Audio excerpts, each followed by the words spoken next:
Hey guys, this is Vo. We're gonna do a benchmark right now on the original 1050 card that came with the Fallout computer, and I'm gonna tell you it's probably not very good, but it's gonna be our baseline to compare it to the upcoming video card that I'm getting, and hopefully the new video card is coming tomorrow, and which means I'll install it and run the same benchmark to compare it. So go ahead and we'll run the benchmark. This is Assassin's Creed Odyssey, which I'm actually having a really fun time playing it. I may go back and play the other character. So you can get a male and female character. Right now I'm playing the female character, and it's a lot of fun. I'm assuming they just swap out the okay, so it looks like 30 frames, 20 probably less than about 30 frames a second. So F1 to switch to HUD mode. What is that? Let's take a look at HUD mode. Oh, I see. It's just a better explanation of what it's doing and what it's recording. Yeah, I mean, like I said, this is probably not going to be very good. Wow, look at the cores. So I have like 5 CPU cores, and they're running at pretty much max. But yeah, so it's just rendering the game and kind of oh, there's some screen tearing in there. Yep. So we'll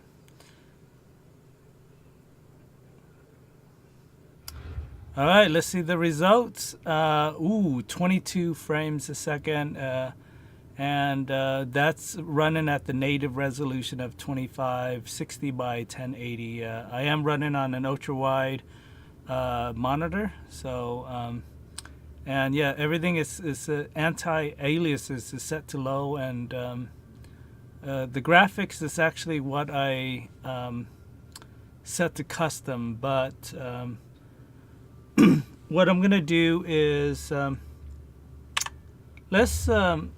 gonna save this, but what I'm gonna do is actually run it at ultra high to see how well it does. So let's do the benchmark again on ultra high, and it's not going to be very good. Just to let you know, it's not going to be very good. But we just have to kind of have a baseline to compare it to. So when the new video card comes in, which I'm very excited to run against and kind of compare the results. Okay, let's see, F1 to. So let's take a look. Oh yeah, this is unplayable. But as you can see, the rendering is it's just taxing the video card, and yeah, it's very choppy, and yeah, they're saying it's only running 7 frames a second, which is yeah, but that's ultra high, so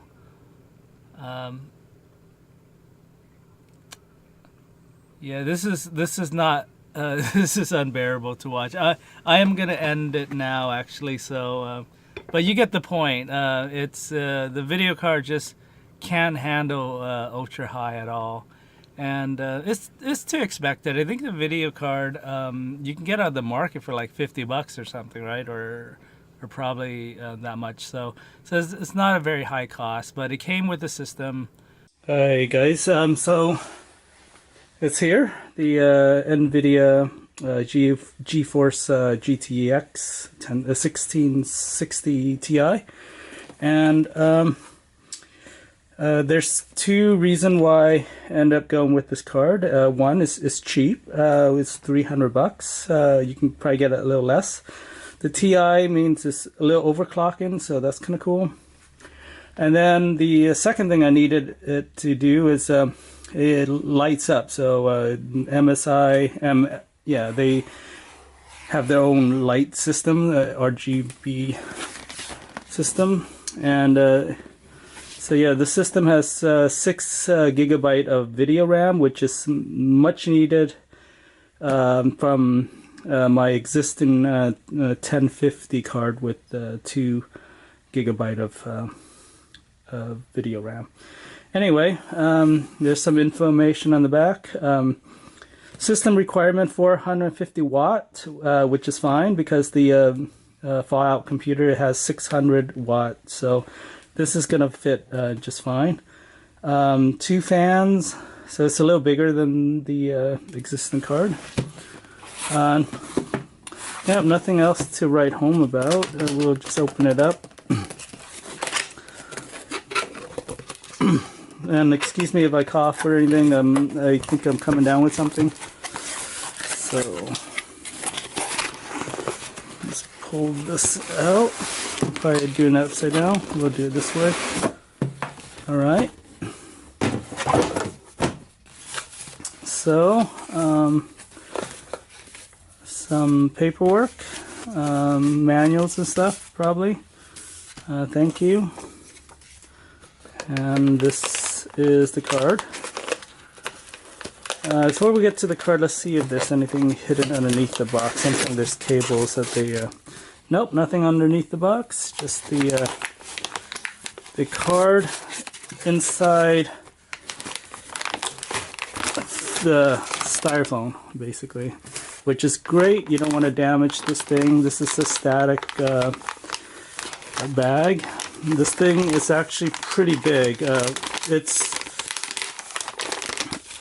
This thing is really big. For some reason I thought it would be a little smaller since it's a budget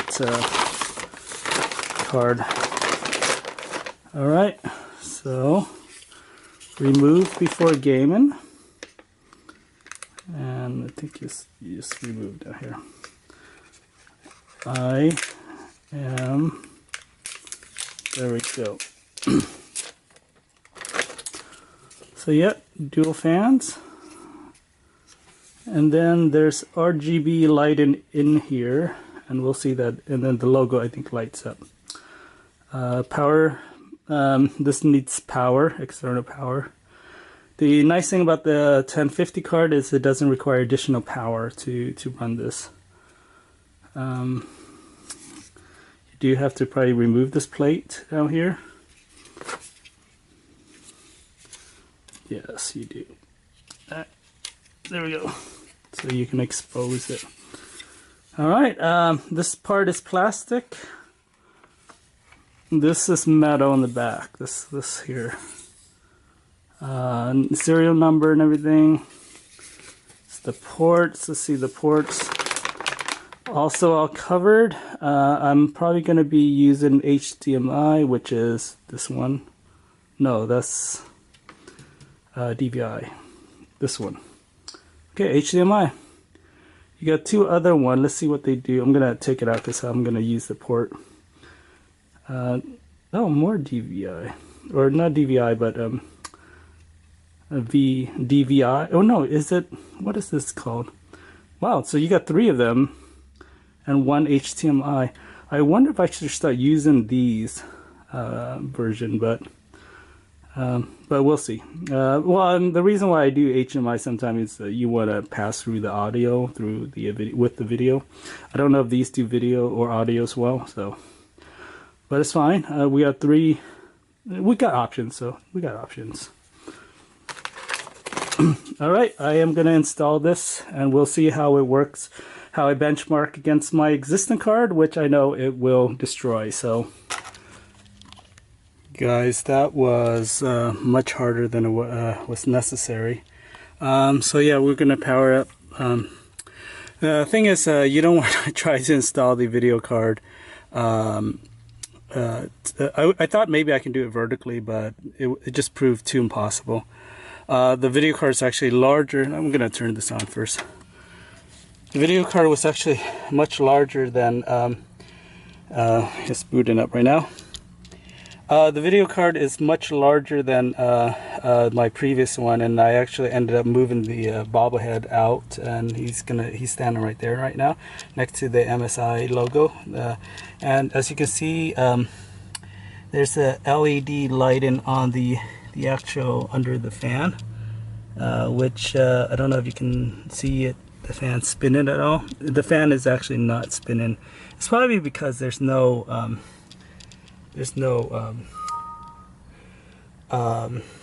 you know, like a necessary voltage needed to require the fan to spin, especially when you're gaming.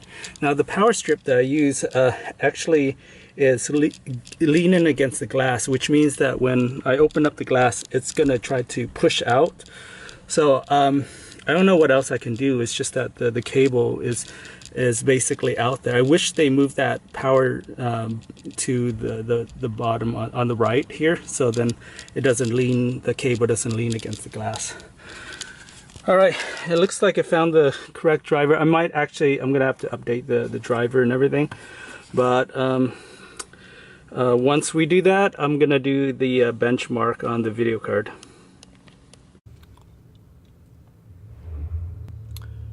Okay guys, we're in the game now. We're gonna do the benchmark. This is benchmark at ultra high, so we'll see how it does. And remember the previous video we took a look at it. It was just unbearable. It was like 7 frames a second, if that, if you can even get 7 frames.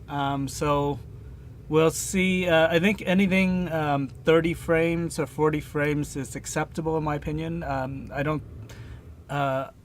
mind. No. All right. So this is not bad. This is ultra high, and as you can see, ultra high at. Yeah, this is actually not bad. I mean, it's about 30, 40 frames a second. To me, that is acceptable. Most motion picture are, 40 frames a second. So if you go to the movie theater, for example, so I don't mind. It feels like a movie quality to me. If it can hit 60, yeah, sure, that's pretty sweet. But I mean, like I said, I don't mind 40 frames. I think that's still acceptable as far as playing. It should be noted that the fan is not spinning, and I guess the computer or the video card is not even being taxed right now. I'm assuming the fan kicks in if it gets hot.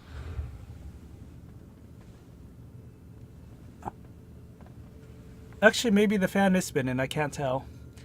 All right, 40 frames a second. This is at ultra high, so that's not bad. I mean, for a $300 video card, it's to me that's acceptable.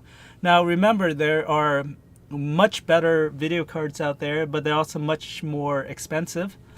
And I don't need ray tracing, and I don't need it to run in 4K. I think I only have a 1080p monitor for now, so I think I'm good. But yeah, I'm very impressed with it. And then like the video card, what's cool is it does have RGB lighting, which I think goes great with the regular computer setup anyway, with the RAM, the light up RAM, and the fan. So especially if you have a computer case that can show off those things, go ahead and get the video card with the lights and stuff. And the other thing is you can always turn off the lights too. I think that's something that people don't understand, is you have that option to turn it on or off. So if you don't like the lights, turn it off. It's cool. But if you want to show off your interior of your computer, the whole RGB lighting thing, I think is really cool.